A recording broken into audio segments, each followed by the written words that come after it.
to opportunities. There's already so many issues with students recent graduates not getting jobs, and cannabis is providing that, and we have to promote that for the future. It really depends on what we can provide for the future, and yeah, we focus on highlighting opportunities and working with other cannabis companies and brands and educate them on what kind of jobs they can have. We prep them. We had a bartender training one summer last year, and we want to continue that.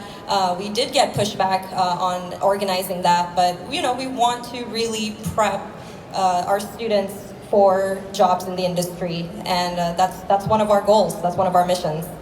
In many ways, it is the anti-Amazon. You have to go to a retailer near you or get a delivery with a human attached to a license, and these small businesses, I would point out, really are where opportunity lives. It's where women, people of color, and veterans survive and thrive. And so it truly is the entrepreneurial opportunity of the future. And it's a challenge to navigate the many legal obstacles to understand the various perspectives and how you can get got. There are multiple agencies that are now regulating cannabis that folks just talk about, the Bureau, the Department of Ag, and the Department of Health, but ALRB and EDD are going to come and get you too. There's a whole host of compliance and regulatory issues. Bob, how do you address this? Full employment for lawyers. I know. Job security. Yeah. So, and then they'll start suing each other too. So yeah. 80%, if that, Brad, correct me if I'm wrong, but 80% of California communities have no access to cannabis within their community. Pretty close. Yeah. So the Bureau of Cannabis Control, to try to address this, issued a regulation that allowed delivery into those communities from a licensed distributor. And within a week, Malibu and 23 other communities, more have probably joined since then, sued the state. And that's in litigation now. So there's all kinds of efforts to prevent that. That local control to that extent is just bad policy, period. The state grows about $3 billion as best we know in cannabis. We legally sell about $1 billion. We're not growing the other $2 billion to have it sit there. It's going somewhere. I ran into someone recently who told me his cousin has a great business. He buys cannabis in Humboldt County and he drives it to Connecticut. And I said, you do know that's illegal, right?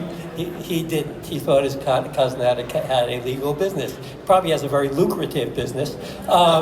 So, the question is, are we in a transitional period? Yes, but we've been in a transitional period of prohibition for over 80 years on a federal level. So when are we going to wise up? That's an open question, and it's not so easy to answer.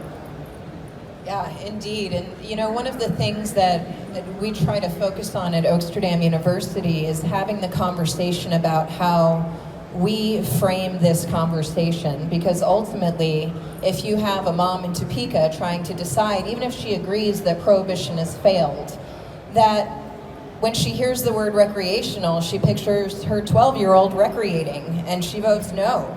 That industry has a responsibility, but we have a responsibility to teach industry about how to discuss this issue, that it's either medical or it's adult or commercial or retail, but recreational might not be the best way to have the conversation. And I blame Colorado, really. They started recreational, lots of people use the word.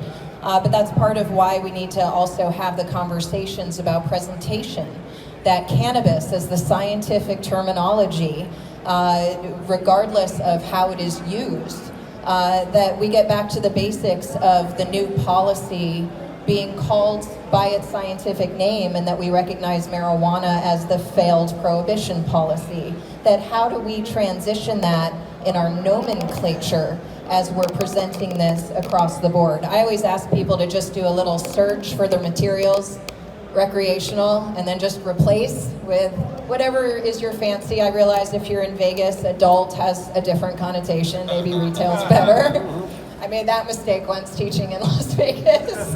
Got quite a laugh from the crowd. So how do you approach this in how you approach this? Are you mindful of that when you're developing your curriculum?